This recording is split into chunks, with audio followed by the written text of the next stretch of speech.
Couple of moments to talk about an operation that is going to gather 1 million active voices in the state of Texas through our congregations across Texas. That's 1 million activist voices to join the millions who already support Senate Bill 6. As you know, the poll numbers, Anglo-Americans, African-Americans, Hispanic Americans, all support this bill, both Republican and Democrat, as you see here today. Senator Lucio, who left his home at 4:30 in the morning to be here to pledge his support for the bill. And thank you, Lucio, Senator Lucio, for doing that. We have Lt Gov Dan Patrick from North Carolina, who will debunk the misinformation that continues to be reported on the national scene. So with that, I thank you for being here. Texas leads. North Carolina was the tip of the spear. We will be next to pass a bill that focuses on privacy, a person's privacy, and public safety. And that will say to parents everywhere, your children will have privacy in their schools as we focus on the needs of every student, but protecting all students and all adults in the most private of all situations, in the showers, the locker rooms, and the bathrooms.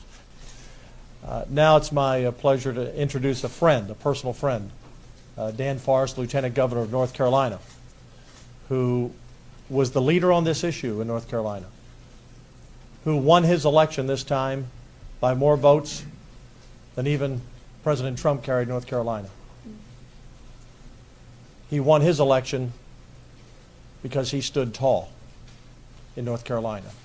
He knows this battle. He knows the truth. He knows the facts. He knows the misinformation that continues to be repeated day after day of the economic impact of North Carolina. And he knows that his state stands strong as one of the strongest economies in the country that's adding jobs and ending up with a budget surplus. Lieutenant Governor Dan Forrest.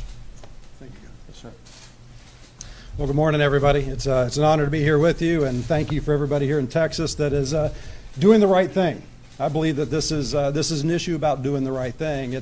Unfortunately, it's not an issue about the transgender community. It's not an issue about the LGBT community.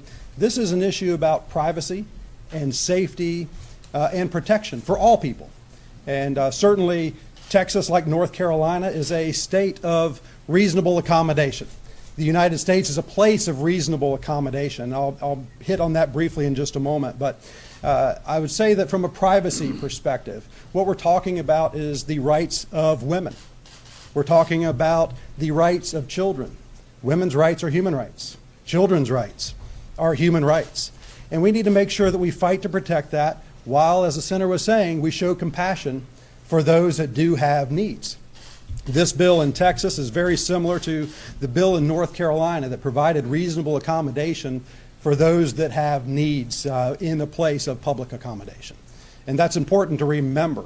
This is not a one-size-fits-all situation, very much like the Americans with Disabilities Act. You know, when we passed the Americans with Disabilities Act in America, we didn't say every parking space in every building needs to be handicap accessible. Every bathroom stall needs to be handicap accessible. Every egress and entrance to every building needs to be handicap accessible. We said, no, you need to provide reasonable accommodation for a small minority of the people who have certain handicap needs.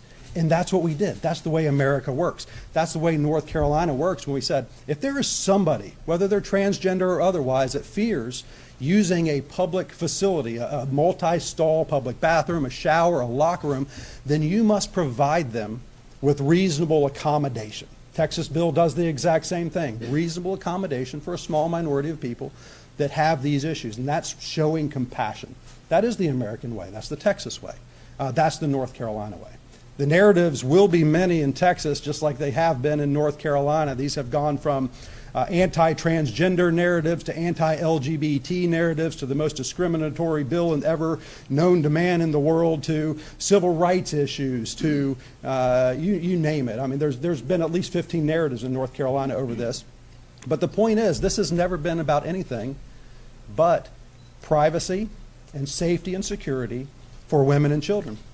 And it's really just about doing the right thing.